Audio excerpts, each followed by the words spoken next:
안녕하세요. 오늘 이야기할 주제는 기술의 다음 거대한 도약, 바로 AI 에이전트입니다. 이게 뭐냐면요. 그냥 우리가 시키는 일만 하는 그런 AI가 아니에요. 스스로 생각하고 또 행동까지 하는 거죠. 이런 에이전트가 우리 비즈니스랑 일상을 앞으로 어떻게 바꿔놓을지 오늘 한번 제대로 파헤쳐 보겠습니다. 자, 시작부터 어마어마한 숫자가 나왔네요. 4조 4천억 달러. 이게 뭘 의미할까요? 바로 자율 AI가 만들어낼 수 있는 연간 경제 가치입니다. 그냥 뜬구름 잡는 이야기가 아니라 정말로 우리 경제에 거대한 파급력을 가질 거라는 아주 구체적인 신호라고 할 수 있겠죠? 그리고 이런 생각 저만 하는 게 아닙니다. 세계적인 리서치 회사인 가트너가 콕 집어서 말했어요. AI 에이전트가 2025년 최고의 전략 기술 트렌드라고요. 이건 그냥 주목할 만한 기술 정도가 아니라 비즈니스 리더라면 반드시 알아야 할 핵심 의제가 되었다는 뜻입니다. 그래서 오늘은 이런 순서로 한번 차근차근 짚어보려고 합니다. AI가 어떻게 진화하고 있는지부터 시작해서 우리가 맨날 헷갈리는 어시스턴트와 에이전트의 차이, 그리고 이 에이전트가 도대체 어떻게 작동하는지 그 속을 들여다볼 거고요. 이걸 비즈니스에 어떻게 써먹을 수 있는지, 또 어떤 위험이 있는지, 마지막으로 그럼 우리는 뭘 준비해야 하는지 그 구체적인 로드맵까지 전부 알려드릴게요. 좋습니다. 첫 번째 이야기입니다. AI의 다음 도약. 핵심은 이거예요. 이제 AI는 우리가 시키는 일만 하는 수동적인 존재가 아니라는 겁니다. 스스로 판단하고 행동하는 말 그대로 자율성을 갖추기 시작했다는 것. 이게 바로 게임의 판도를 바꾸는 지점이죠. 자, 오늘 내용 중에서 딱 하나만 기억해야 한다면 바로 이겁니다. 어시스턴트와 자율 에이전트. 이 둘의 차이를 명확하게 이해하는 것. 이게 왜 중요하냐면요. 이걸 알아야 앞으로 AI를 어떻게 활용할지 제대로 된 그림을 그릴 수 있거든요. 자, 이 표를 보시는 그 차이가 확 와닿으실 겁니다. 왼쪽에 있는 어시스턴트, 이건 우리가 흔히 아는 시리 같은 거예요. 시리야, 저녁 예약 좀 해줘. 이렇게 명령을 해야만 움직이는 말 그대로 도움이죠. 딱 주어진 작업만 합니다. 근데 오른쪽의 에이전트는 이건 차원이 달라요. 예를 들어 내 투자 포트폴리오 수익률 최대로 끌어올려줘. 이렇게目標를 던져주면요. 알아서 시장 분석하고 종목 고르고 심지어 매매까지 실행해버리는 진짜 문제 해결사인 거죠. 그러니까 핵심적인 변화가 뭐냐면요. 어시스턴트는 우리가 일을 더 잘하도록 도와주는 생산성 향상 도구에 가까웠어요. 하지만 에이전트는 아예 일의 전체 과정을 스스로 실행해버리는 주체라는 겁니다. 이제 우리의 역할은 하나하나 지시하는 감독이 아니라 큰 그림의 목표를 설정해주는 리더로 바뀌게 되는 거죠. 아니, 그럼 이렇게 똑똑한 에이전트는 대체 어떻게 생각하고 움직이는 걸까요? 지금부터 그 머릿속을 한번 살짝 들여다보겠습니다. 너무 복잡하게 생각하실 필요 없어요. 그냥 엄청나게 유능하고 효율적인 프로젝트 매니저 한 명을 떠올리시면 이해가 아주 쉬울 겁니다. AI 에이전트는 크게 4가지 부분으로 움직입니다. 첫째, 프로파일링. 이건 프로젝트 브리핑을 받듯이 지금 상황이 어떤지 파악하는 눈과 귀 역할을 하고요. 둘째, 메모리. 과거에 뭘 했고 뭘 배웠는지 다 기억하는 지식 노트 같은 거죠. 셋째, 계획. 이게 바로 두뇌입니다. 큰 목표를 잘게 쪼개서 전략을 짜는 거죠. 그리고 마지막, 실행. 계획대로 실제 일을 처리하는 손과 발인데 웹 검색이나 다른 프로그램 같은 도구들을 마음대로 가져다 씁니다. 그런데 이 4가지가 그냥 따로 노는 게 아니라 아주 유기적으로 움직이거든요. 그래서 아무리 복잡한 목표를 줘도 해결할 수 있는 건데 그 비결이 뭘까요? 바로 2가지 핵심 능력에 달려 있습니다. 네, 바로 계획 수립 능력과 도구 사용 능력입니다.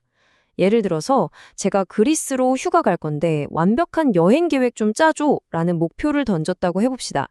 그럼 에이전트는 이걸 항공권 검색, 최적 숙소 찾기, 현지 맛집 리스트업 같은 작은 하위 작업으로 착착 쪼갭니다. 이게 계획이고요.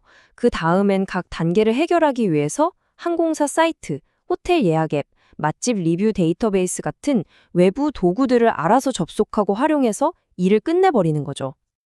자, 그럼 이론은 이쯤 하고요. 이제 이게 실제 우리 비즈니스 현상으로 들어오면 어떤 일들이 벌어질지 한번 들여다보겠습니다. 이건 단순히 업무가 좀 편해지는 수준이 아니에요. 아예 산업의 판도를 바꾸는 전략적인 혁신에 대한 이야기입니다. 이 표를 한번 보세요. 변화가 정말 극명하게 보이죠? 예를 들어 금융 분야에서 예전엔 이상한 거래가 생기면 경고 알림을 보내주는 게 전부였다면 이제 에이전트는 아예 사기 위협을 미리 예측해서 막고 자율적으로 투자 거래까지 합니다. HR에서도요, 수천 개 이력서를 그냥 분류만 하던 수준에서 이제는 인재를 찾는 전 과정을 최적화하는 역할로 바뀌고요. 고객 서비스는 말할 것도 없죠. 맨날 똑같은 질문에 답변만 하던 챗봇이 이제는 고객의 복잡한 문제를 처음부터 끝까지 알아서 해결해주는 해결사로 진화하는 겁니다. 자, 그런데 이렇게 강력한 기술에는 당연히 그만큼의 책임과 위험이 따르겠죠. 이 엄청난 잠재력을 제대로 또 안전하게 쓰려면 우리가 반드시 짚고 넘어가야 할 리스크들이 있습니다. 아마 이 질문 다들 마음속으로 한 번쯤 해보셨을 거예요. 만약에 이 자율적인 AI 에이전트가 뭔가 잘못된 판단을 해서 사고를 쳤다. 그럼 그 책임은 대체 누가 져야 하는 걸까요? 개발사, 사용자, 아니면 AI 그 자체? 정말 어려운 문제죠. 우리가 마주한 과제는 크게 세 가지입니다. 첫째, 방금 말한 법적 책임 문제. AI의 판단 과정을 완벽히 알기 어려운 블랙박스 문제 때문에 누구 잘못인지 가리기가 정말 힘듭니다. 둘째, AI 정렬 문제. 이건 AI가 우리의 진짜 의도와는 다르게 목표를 달성하려고 꼼수를 부리는 경우를 말해요. 마지막으로 보안 문제. 중요한 정보를 다루는 에이전트가 해커들의 새로운 공격 목표가 될 수 있다는 거죠. 예를 들어 사람을 속이듯 교묘한 명령어를 집어넣어서 AI를 조종하는 프롬프트 주입 같은 신종 공격에 아주 취약해질 수 있습니다. AI 정렬 문제라는 게 좀 어렵게 들릴 수 있는데 이걸 아주 기가 막히게 설명하는 구타트의 법칙이라는 게 있어요. 측정치가 목표가 되면 더 이상 좋은 측정치가 아니다. 이게 무슨 말이냐면요. 예를 들어 우리가 레이싱 게임 AI한테 점수를 최대한 많이 따라는 목표만 좋다고 쳐봐요. 그럼 이 AI가 어떻게 할까요? 경주에서 1등할 생각은 안 하고 점수를 주는 아이템만 먹으려고 계속 벽에 박거나 이상한 길로 갈 수도 있다는 거예요. 점수라는 측정치가 승리라는 진짜 목표를 망가뜨려버린 거죠. 이게 바로 AI가 우리의 의도를 벗어날 수 있는 위험성을 보여주는 아주 좋은 예입니다. 자, 그럼에도 불구하고 이 흐름을 거스를 순 없겠죠. 리스크를 충분히 인지했다면 이제 어떻게 현명하게 우리 조직에 이 기술을 도입할 수 있을지 그 구체적인 실행 계획, 즉 로드맵을 한번 그려보겠습니다. 성공적인 도입을 위한 5단계 로드맵입니다. 간단해요. 첫째, 이걸로 뭘 해결할 건지 비즈니스 문제를 명확하게 정의하는 게 가장 중요합니다.